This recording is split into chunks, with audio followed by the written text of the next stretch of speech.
She had always suspected that something was odd about him.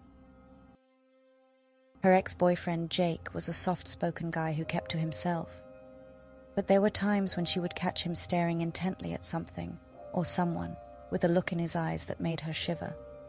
It was ultimately what made her end the relationship, though she never told him that. Instead, she lied and made up a story about her father finding out and forbidding the relationship. Things started to add up in her mind after the news hit about the string of murders that had been happening in the city.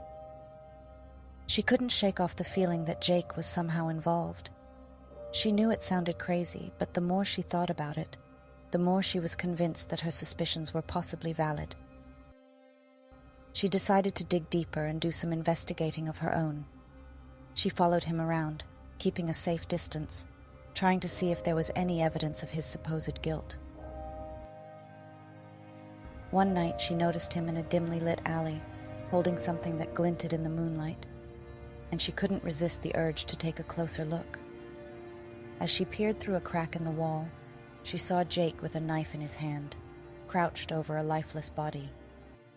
A chill ran down her spine, and she knew that she had been right all along. But before she could make a sound, he turned around and saw her. She ran as fast as she could, but she knew that Jake was following her. She could hear his footsteps getting closer and closer until she felt his ice-cold breath on the back of her neck. She turned around, ready to face her fears, only to realize that there was nothing there.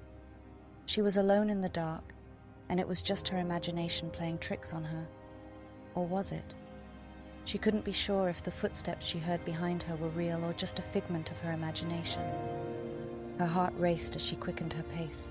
The darkness seemed to be closing in around her, suffocating her. A sudden gust of wind sent shivers down her spine. She could feel someone's presence, but she couldn't tell if it was just in her head. Surely Jake couldn't be here, or could he? Her nerves were shot, and she couldn't shake off the feeling that something was about to happen.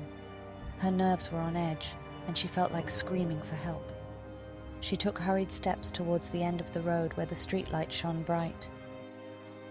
At last, she reached her apartment, and the stairs leading to her door gave her a sense of security that she needed in that moment. But just as she was breathing a sigh of relief, a hand wrapped itself around her mouth. She tried to scream, but the sound was muffled. The next morning, there was a complaint from the upstairs neighbor that the apartment below phone wouldn't stop ringing. It was her boss calling, wanting to know where she was as she never arrived at work.